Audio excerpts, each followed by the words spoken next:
Hello everyone, कैसे हैं सभी लोग। आई होप कि सब अच्छे और स्वस्थ होंगे। मैं सपना शर्मा, बायोलॉजी टीचर फ्रॉम एक विद्या कैलाश गुरुकुल। चलिए, आज का जो टॉपिक है वो है बेसिकली बेटा डिसऑर्डर्स से रिलेटेड। ठीक है, disorders of locomotion and neural control. ये दोनों चैप्टर के डिसऑर्डर आज हम एक साथ कर लेंगे। अच्छा, उससे पहले कल मैंने आपको पढ़ाया था ब्रेन, ह्यूमन ब्रेन। ठीक है, तो इसके आपके दो टॉपिक रह गए, पहले उसको कवर अप कर लेते हैं, फिर हम डिसऑर्डर्स पर आएंगे। ठीक है, तो पहला है, देखिए, कल हमने ह्यूमन ब्रेन पढ़ा था, तो बेटा आपको इसमें ह्यूमन ब्रेन में आपको दो चीजें और समझनी है, that is reticular reticular activating system,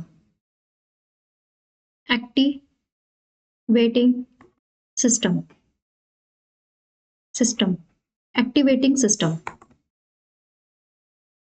बेटा क्या होता है ये रेटिकुलर एक्टिविटी, इसको एकदम इजी लैंग्वेज में समझना है। ये क्या होता है, देखो, हमारे ब्रेन में बहुत सारी इंफॉर्मेशन एक साथ आ रही होती है। ठीक है, एक साथ हमारी ब्रेन में इंफॉर्मेशन आ रही होती है, ये इंफॉर्मेशन है। ठीक है, ये है ह्यूमन में,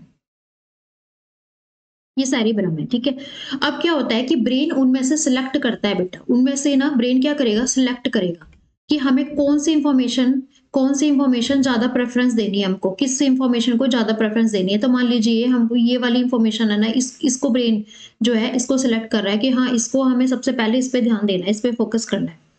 ठीक है, इसको हम बोलते हैं रेटिकुलर एक्टिवेटिंग सिस्टम। यानी ब्रेन उसमें से देखता है, उसमें से फिल्टर करता है कि हमें कौन सी इंफॉर्मेशन जो है उसको प्रेफरेंस देनी है, उसको कहते हैं रेटिकुलर एक्टिवेटिंग सिस्टम। ठीक है, अब जैसे सपोज मैं आपको एक एग्जांपल देती हूँ बहुत छोटा सा, कि मान लीजिए आप पढ़ते हैं। ठीक है, स्टडी करते हैं डेली, आप एक हफ्ते स्टडी कर रहे हैं। ठीक है, अब स्टडी आप कर रहे हैं और एक दिन आपने स्टडी नहीं करी, तो फिर कैसा लगेगा, बहुत अजीब लगेगा ना, कि आज कुछ ऐसा है, मतलब हमने कुछ ऐसा किया नहीं है, कुछ ऐसी चीजें छूट रही है, मतलब ये कि आज हमने पढ़ाई नहीं करी है। तो ठीक है, तो माइंड उस चीज में क्या होता है, हैबिचुअल हो जाता है कि भाई ये वाली चीज, तो उसको प्रेफरेंस देने लगता है। क्या देने लगता है, प्रेफरेंस देने लगता है। ठीक है, तो ये होता है रेटिकुलर एक्टिवेटिंग सिस्टम। ठीक है, अब नेक्स्ट आपको चीजें समझानी है, pyramid of decussation, pyramid of decussation.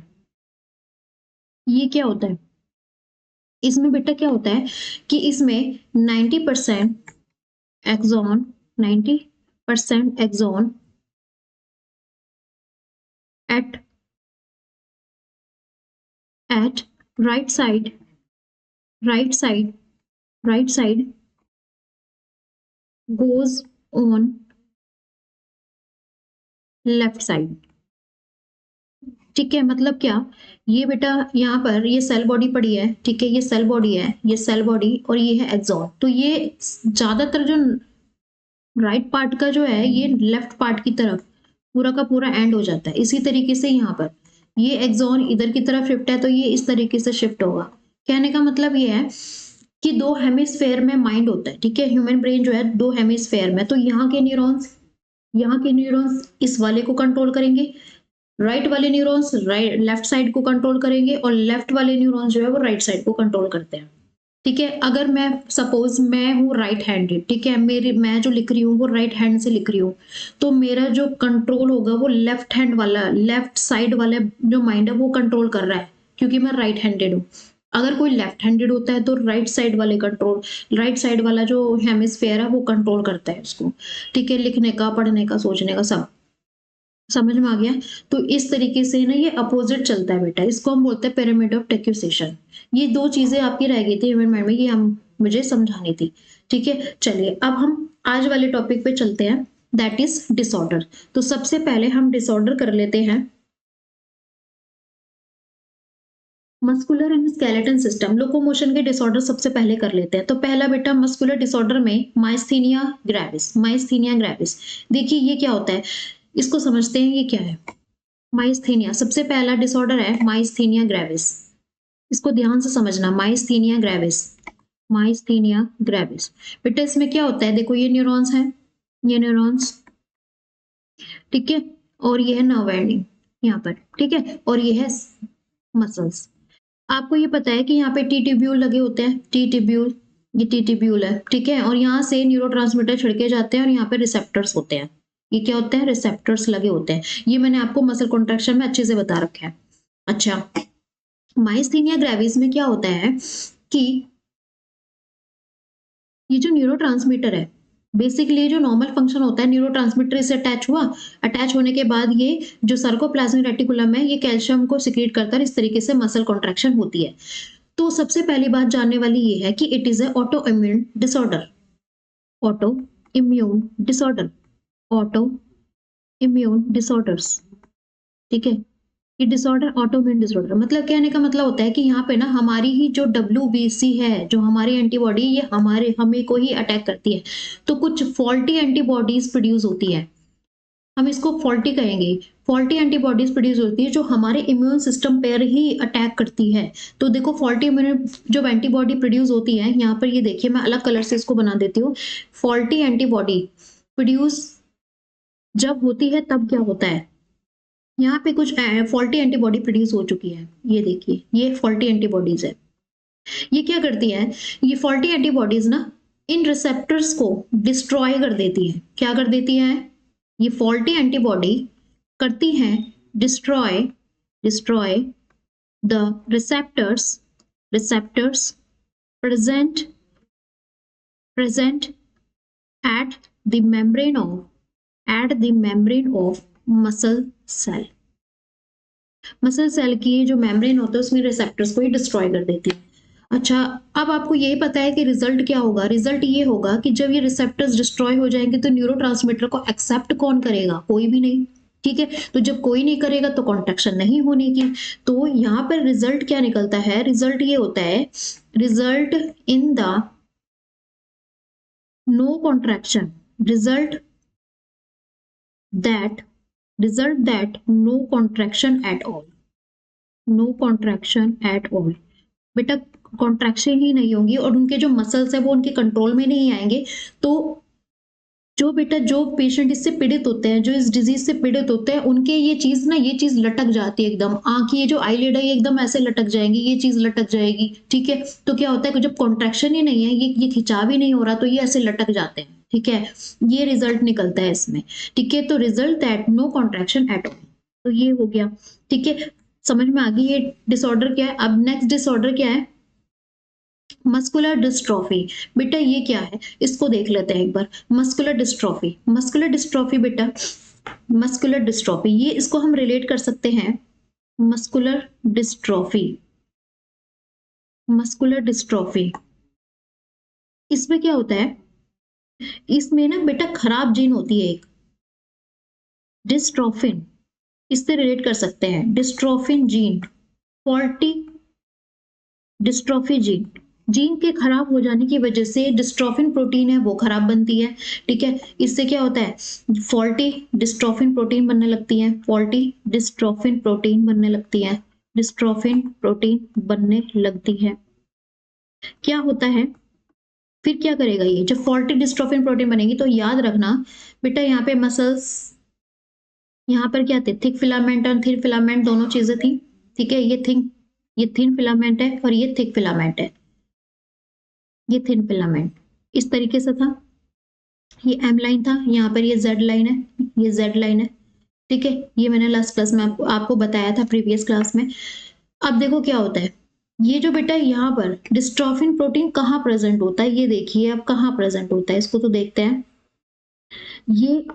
ये जो थिन फिलामेंट है, यहाँ पर इस तरीके से ये प्रोटीन लगा होता है, ये, क्योंकि थिन फिलामेंट हवा में तो नहीं झूल रहा है, ठीक है। तो इससे ये अटैच है डिस्ट्रोफिन प्रोटीन, डिस्ट्रोफिन प्रोटीन ये इससे अटैच है। अगर ये खराब हो गया, ये वाला पोर्शन, अगर ये फॉल्टी प्रोटीन खराब हो गया तो क्या होगा, क्या होगा, इससे क्या होता है कि कोई कंट्रोल नहीं रहता इसमें, क्या रहता है इसमें, कोई भी कंट्रोल नहीं रहता।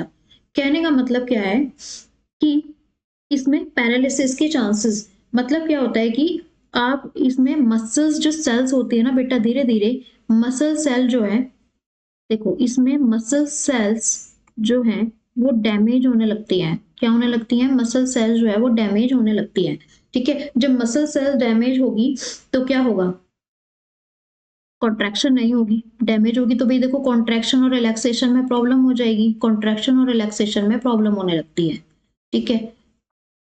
समझ में आया, मस्कुलर डिस्ट्रॉफी डिसऑर्डर। चलिए अब नेक्स्ट हम पढ़ते हैं टेटनाई। टेटनाई बेटा क्या है? ये टेटनाई मस्कुलर स्क्वैप्स ड्यू टू लो कैल्शियम, इसको पढ़ते हैं। ये क्या है? Tetany. Tetany next disease is tetany. सीधी सी बात है, कैल्शियम की कमी की वजह से, कैल्शियम लैक। आप खुद रिलेट करो, कैल्शियम कितना बड़ा इंपॉर्टेंट रोल कर रहा था। अगर आपको मसल कॉन्ट्रैक्शन का पूरा नॉर्मल फिजियोलॉजी देखना है कि भाई क्या मैकेनिज्म है मसल कॉन्ट्रैक्शन का, तो पिछली वाले आप मेरे लेक्चर लगाइए, उसमें देखिए कि मसल कॉन्ट्रैक्शन कैसे होता है, तब आपको पता चलेगा कि कैल्शियम का कितना बड़ा रोल है। तो देखो क्या होता है कि जब कैल्शियम ही नहीं होगा, देखो यहाँ से क्या होगा, न्यूरोट्रांसमीटर स्प्रे हो गया, रिसेप्टर्स ने इनको कैच कर लिया, ठीक है। कैच करने के बाद सार्कोप्लाज्मिक रेटिकुलम ने क्या कर दिया, कैल्शियम को सिक्रीट कर दिया। अब उसी कैल्शियम को कौन करेगा, ट्रोपोनिन जो है वो एक्सेप्ट करता है, और इसी तरीके से मसल कॉन्ट्रैक्शन चलती है। ये पूरी प्रोसेस है। लेकिन जब कैल्शियम नहीं होगा तो बेटा क्या होगा, यहाँ पर ना बार बार कॉन्ट्रैक्शन होगी और बार बार रिलैक्सेशन। मतलब क्या होता है कि यहाँ पर ना इसको बोलते हैं स्पैम्स आने लगते हैं। क्या आने लगते हैं? स्पैम्स, है ना। स्पैम्स आने लगते हैं तो उसको हम बोलेंगे कहने का मतलब ये वाइल्ड स्पैम्स का मतलब होता है कि कॉन्ट्रैक्शन और रिलैक्सेशन, कॉन्ट्रैक्शन एंड रिलैक्सेशन बार बार आएगी। बार बार रिलैक्सेशन और कॉन्ट्रैक्शन, मतलब ये क्या रिदमिक नहीं है। बार मतलब ये होता है कि कॉन्ट्रैक्शन रिलैक्सेशन इस तरह नहीं, कभी कॉन्ट्रैक्शन हो रहा है तो कॉन्ट्रैक्शन ही रहे जा रहा है, ठीक है, वो सस्टेन्ड हो रहा है। रिलैक्स है तो वो रिलैक्स ही है, ठीक है। तो ये मतलब प्रॉब्लम आती है, तो टेटनाई में ये चीज होती है। आगे हम पढ़ते हैं, next disorder is osteoporosis, gout and arthritis. देखो इसको हम एक साथ पढ़ते हैं। देखो क्या है, ध्यान से समझना है इसको। बेटा एक वर्ड आपने सुना होगा टेटनस, ये मैं अपनी तरफ से बता देती हूँ आपको। एक वर्ड आपने सुना होगा टेटनस। टेटनाई और टेटनस बेटा बोथ आर डिफरेंट, ये दोनों की दोनों डिफरेंट है। टेटनस एक बैक्टीरियल डिजीज है। टेटनस इज बैक्टीरियल डिजीज, ठीक है। किससे होता है? क्लोस्ट्रीडियम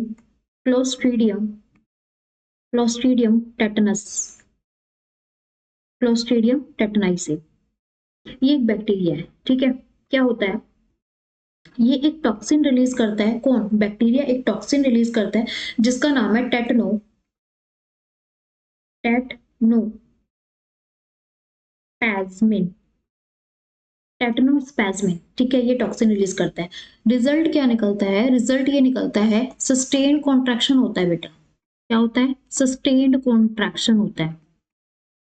सस्टेन्ड कॉन्ट्रैक्शन, अगर कॉन्ट्रैक्शन हो रहा है तो कॉन्ट्रैक्शन ही रह जाएगा, रिलैक्स नहीं होगा, कॉन्ट्रैक्शन ही रहेगा। इसको कहते हैं सस्टेन कॉन्ट्रैक्शन। इसमें ये रिजल्ट, तो दोनों में ना थोड़ा बहुत बेसिक डिफरेंस है, तो ध्यान रखना। टेटनाई कैल्शियम की कमी से हो जाता है, टेटनस जो है वो बैक्टीरियल डिजीज है, इस टॉक्सिन की वजह से। यहाँ पर क्या होता है, यहाँ पे थोड़ी थोड़ी ड्यूरेशन में कॉन्ट्रैक्शन रिलैक्सेशन ये होता रहता है। यहाँ पे क्या होता है, सस्टेन्ड कॉन्ट्रैक्शन होता है। तो ये बेसिक डिफरेंस है टेटनस और टेटनाई में, ठीक है। अब हम आते हैं आर्थराइटिस पे। आर्थराइटिस, आपको ये पूरे कंफ्यूजन दूर हो जाएगी कि आर्थराइटिस भी बेटा तीन टाइप की आर्थराइटिस होती है। तीन टाइप की arthritis, first is gout disease, next is rheumatoid arthritis and last is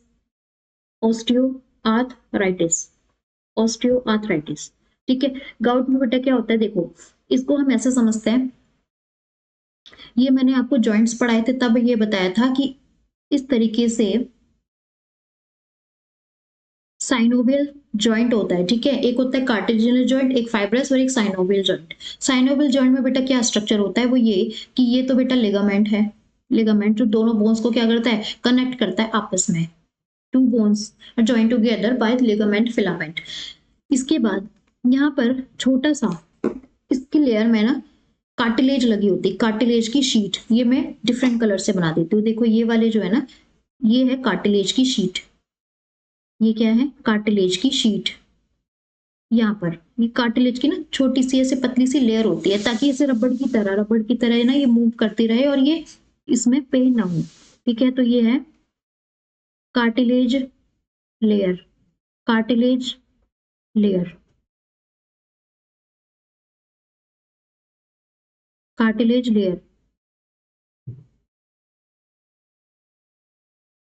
cartilage layer. ठीक है, ये इसको हम बोलते हैं साइनोवियल फ्लूइड, साइनोवियल फ्लूइड। ठीक है, अब क्या होता है गाउट डिजीज में ना, ये जो साइनोवियल फ्लूइड है, यहाँ पे यूरिक एसिड की डिपोजिशन हो जाती है।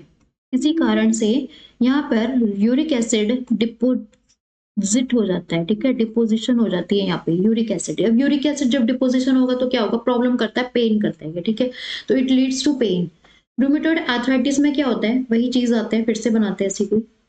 यहाँ पर क्या होता है, ये ऑटोइम्यून डिसऑर्डर है, तो ऑटोइम्यून डिसऑर्डर में सीधी सी बात है फॉल्टी एंटीबॉडीज प्रोड्यूस होंगी। हमेशा ऑटोइम्यून डिसऑर्डर में फॉल्टी एंटीबॉडीज प्रोड्यूस होती हैं जो हमारे इम्यून सिस्टम पे अटैक करती हैं। ठीक है, फॉल्टी फॉल्टी एंटीबॉडीज प्रोड्यूस होती हैं, फॉल्टी एंटीबॉडीज प्रोड्यूस होती हैं। ये एंटीबॉडी क्या करती है, इस फ्लूइड को क्रिस्टल्स में बदल देती है। Fluid convert into crystals, crystals. ठीक है, और उस क्रिस्टल को कहा जाता है पेनस, पेनस। अब यही penis lead to pen.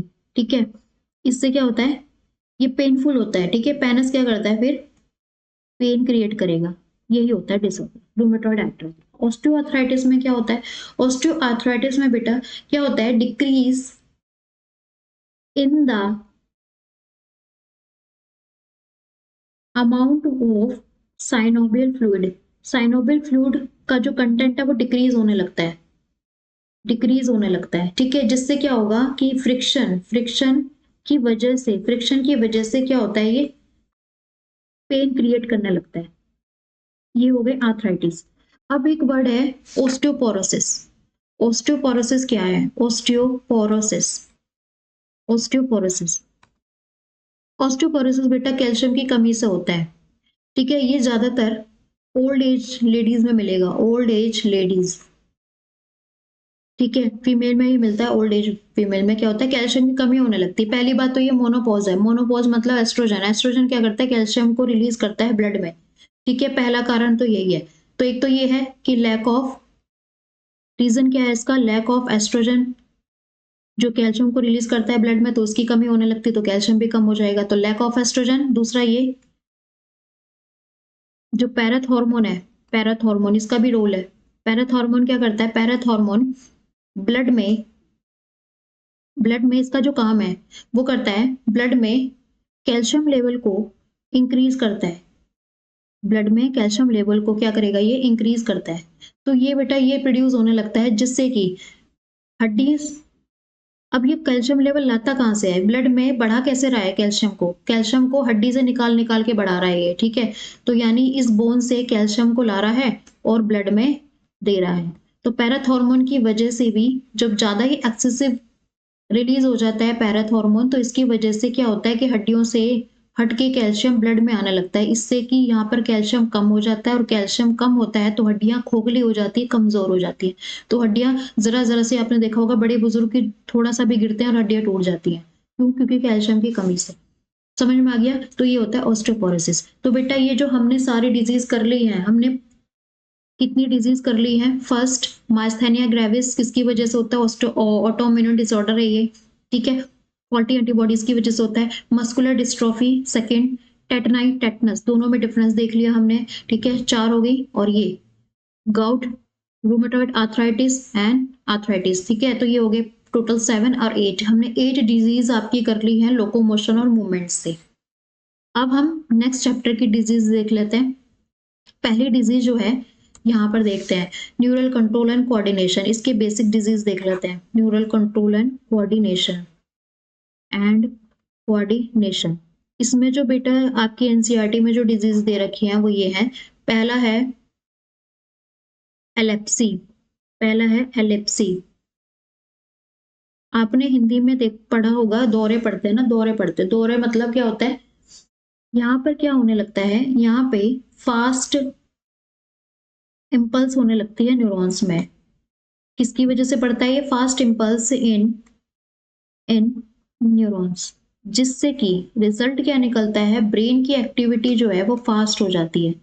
Activity of brain is fast होता है, ठीक है। तो इससे क्या आने लगते हैं, बीच बीच में सीजर्स आने लगते हैं।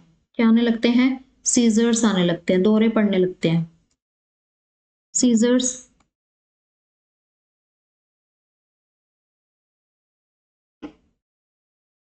क्या आने लगते हैं, सीजर्स।